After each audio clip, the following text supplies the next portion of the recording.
देखती आंखों और सुनते कानों को मोहम्मद इमरान का सलाम पहुंचे।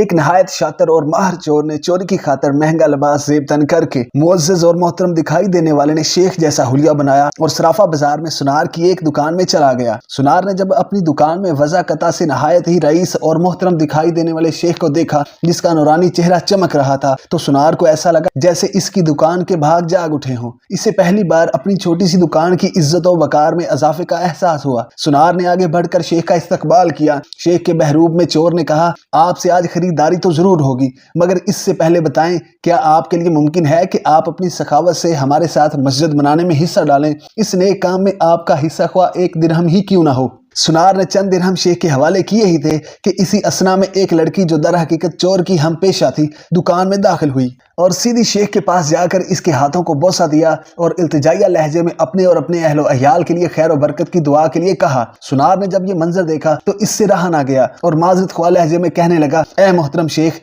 ला इल्मी की माफ़ी चाहता हूँ, मगर मैंने आपको पहचाना नहीं है। लड़की ने यह सुनकर ताजुब का इजहार किया और सुनार से मुखातब होकर कहने लगी, तुम कैसे बदनसीब इंसान हो। बरकत, इल्म, फजल और रिज़्क का सबब खुद चलकर तुम्हारे पास आ गया है और तुम इसे पहचानने से कासिर हो। लड़की ने शेख की तरफ इशारा करते हुए कहा कि ये फलां इलाके के मशहूर मारूफ शेख हैं, जिन्हें खुदा ने कसरत, इल्म, दौलत की फरावानी और हर किस्म की दुनियावी नेमतों से माला माल कर रखा है। इन्हें इंसानों के भले के सिवा किसी चीज की हाजत नहीं। लोग इनकी एक झलक देखने के लिए बेताब रहते हैं। सुनार ने शेख से माफी मांगते हुए कहा कि शेख साहब, मैं माफी का तलबगार हूँ। मेरा सारा वक्त इस दुकान में गुजरता है और बाहर की दुनिया से बेखबर रहता हूँ, इसलिए अपनी जहालत की वजह से आप जैसी बरगजीदा हस्ती को ना पहचान पाया। शेख ने सुनार से कहा, कोई बात नहीं, इंसान खता का पुतला है। गलती पर नादम होने वाला शख्स खुदा को बड़ा पसंद है। तुम ऐसा करो, अभी मेरा ये रुमाल ले लो और 7 दिन इससे अपना चेहरा पोंछते रहो। 7 दिनों के बाद ये रुमाल तुम्हारे लिए ऐसी बरकत और ऐसा रिज़्क ले आएगा जहां से तुम्हें तवक्का भी ना होगी। जोहरी ने पूरे अदब व एहतराम के साथ रुमाल लिया, इसे बोसा दिया,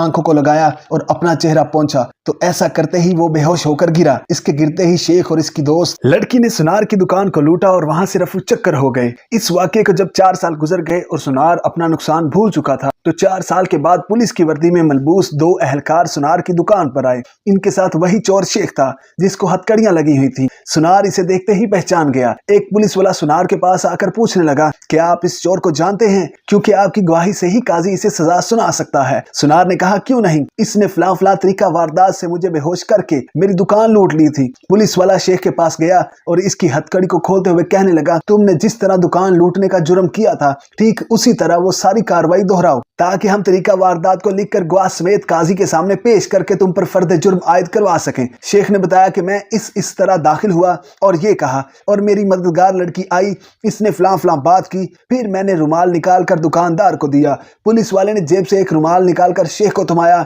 शेख ने सुनार के पास जाकर इसी तरीके से इसे रुमाल पेश किया, तो पुलिस वाला सुनार से कहने लगा, जनाब, आप बिल्कुल ठीक उसी तरीके से रुमाल को चेहरे पर फेरें जैसे उस दिन फेरा था। सुनार ने ऐसा ही किया और वो फिर से बेहोश हो गया। शेख ने अपने दोस्तों की मदद से दोबारा दुकान लूट ली, जिन्होंने पुलिस वालों का भेष बदल रखा था। आज हमारे मुल्क का बिल्कुल यही हाल है। भेष बदल बदल कर वही चोर नए रूप में आकर मुल्क को लूटते हैं और अवाम को बेहोश करके कौमी खजाना लपेट कर गायब। अल्लाह पाक पाकिस्तान के हाल पर रहम करे, आमीन।